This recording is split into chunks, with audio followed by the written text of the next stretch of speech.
We need to ask ourselves the question, are we, each one of us, our communities, resilient enough to handle what's going to come down the line? The last 3 years has been tough for a lot of people, but we know this is the beginning of something, not the end. Bill Gates has made it very clear, the world of pandemics, the modern world of pandemics has really just begun. But on top of that, we've got a cost of living crisis, an energy crisis, a financial crisis. We've got a war in Europe. So bottom line is, we need to be resilient to handle this. And the question, certainly when I ask myself that question, I know that I need to do plenty of work to build resilience. And in many respects, over the last 3 years, many of us have been on the back foot. We've been looking at what the problems are. We've seen this authoritarian creep. We've seen the loss of freedoms, the increasing power of the administrative state, and probably more importantly, the centralization of power by the globalists. None of that feels good. But until we get onto the front foot and we start to look at really what's going on, what we need, what kind of values are important for humanity, it's difficult for us to carve out, to create the kind of future that we need.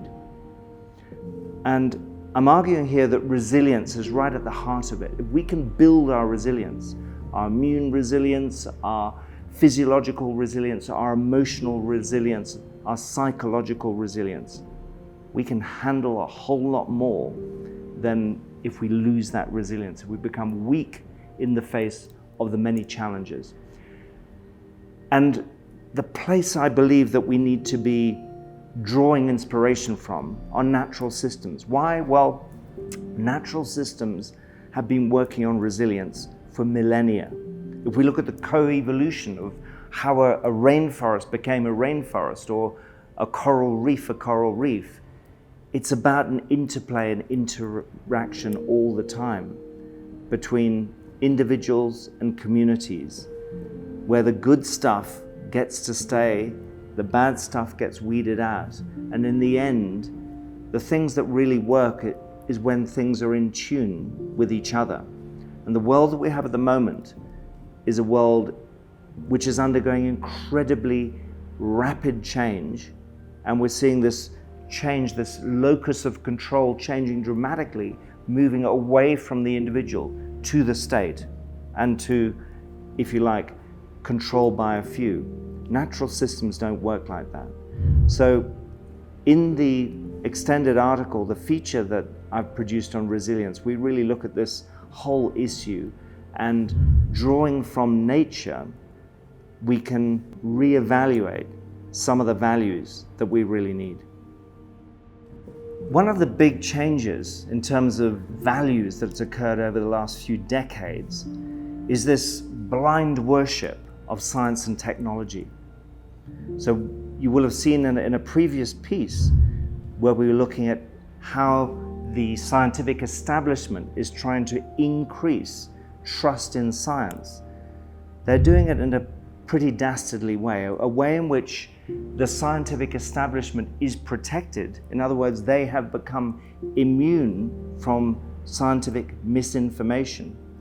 And then this challenge that what we call the hydra of big pharma, big tech, big social, all coming together, big biotech, coming together to attack scientific misinformation. What you eliminate is dissent, any ability to really turn upside down new ideas that are being proposed. That's how innovation in science has always been carried out. But now we are expected to just blindly worship new technologies, and we're seeing them, as we have done over the last 3 years, being rolled out on a global population with almost no testing. And many people saying, that's fine, we trust the authorities. But at the same time, we see that trust in governments, trust in authorities is at an all-time low. So it is really an important time to check in with values. Things like our autonomy, our ability to have self-control over our lives, our ability to protect our privacy, to protect our self-determination, how we control our futures, our health choices. These are now really, really coming under threat. It is part of a values crisis that is not really being spoken about in society. So you might want to ask yourself, who was it that decided that we should unconditionally accept and honor the scientific establishment with no ability for redress, no ability to dissent? I certainly wasn't asked. I don't know about you.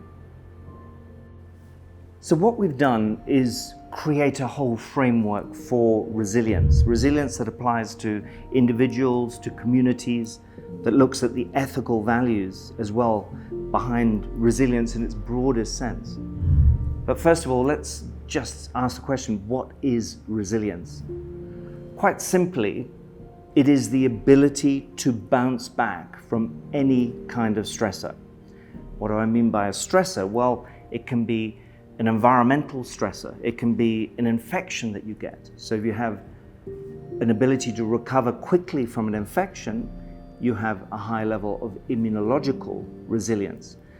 But it was first developed as it was applied to psychology. So our ability to bounce back from psychological stress, it might be psychosocial stress in the workplace, in your home environment, in your community. So your ability to essentially have an adaptive range. It came from this original work by people like Hans Selye, who really looked at the stress response. This, the greater our adaptive capacity, the more we can handle. And you will have seen it, that there are some people who do very well in a stressful environment, and stress really works for them. Other people in the same environment do very badly. So stress is really to do with our response to it rather than the stressor itself. But we can have chemical stresses in the environment. But of course, the environments we're now living in, we've got a combination of all these stresses coming together. And that's why it's really important that we build multi-system resilience across all these different areas.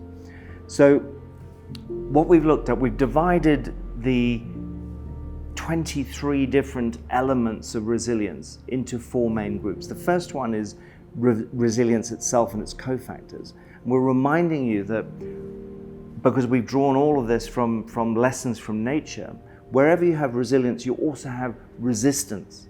So for example, one of the problems we have right now in terms of the debate that is going on in the scientific community or decisions that governments are taking, if we can't resist, if we're prevented from protesting or objecting or having our views heard, there is a problem, because resistance is a critical part. It occurs in nature all the time.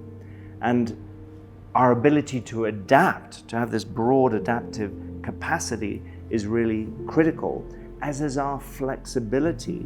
That's our intellectual flexibility, our metabolic flexibility, our physiological, psychological, immunological flexibility.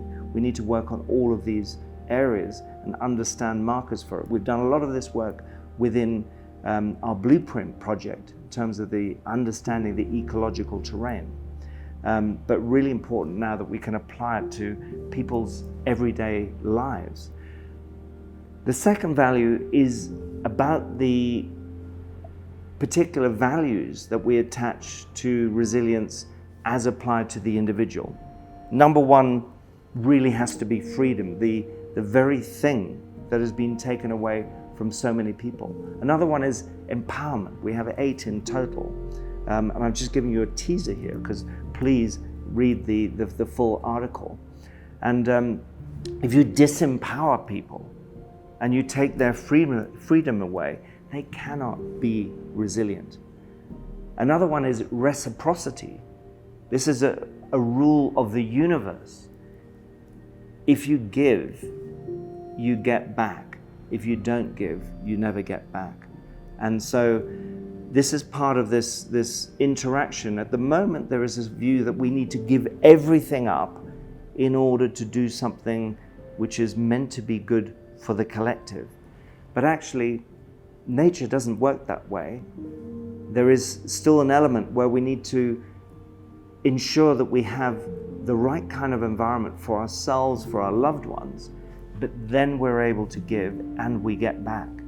You really, you can, benefit both ways in this sense. The third area are really the values for the community. And there's some ideas that are widely thrown around identity, diversity, inclusivity. And we're all for identity, but in that identity, we need to be able to be our authentic selves. And in diversity, the door is open to everyone, and inclusivity means we're not going to be exclusive. So it has been very strange how in the wording that we are beginning to see that's becoming increasingly socially accepted around inclusivity, it seems that there is inclusivity for certain groups of people and not for others. And for example, the exclusion of people who've decided to exercise their freedom of choice for the recent mass vaccination program, to see so many people like that excluded makes no sense if inclusivity is truly to be an important value that we stand by. And the final area is really wrapping up a range of ethical values. And many of these have disappeared in healthcare of late. Compassion, empathy. Compassion and empathy are very similar, very closely related. Compassion involves action. But then we've got others that we don't see a lot of these days. This is the era of the last 5-10 years, and social media, celebrity culture have all brought these to the fore. But we haven't seen a lot of humility. We haven't seen a lot of respect. We haven't seen a lot of dignity. These are all really, really important values that we need to bring back. So that's just a quick look-see at this important article on resilience.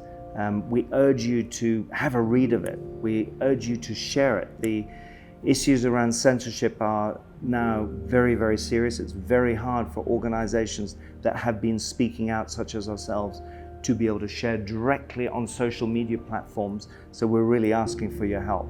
But above all, let's make resilience a priority for ourselves, for our loved ones, for our communities.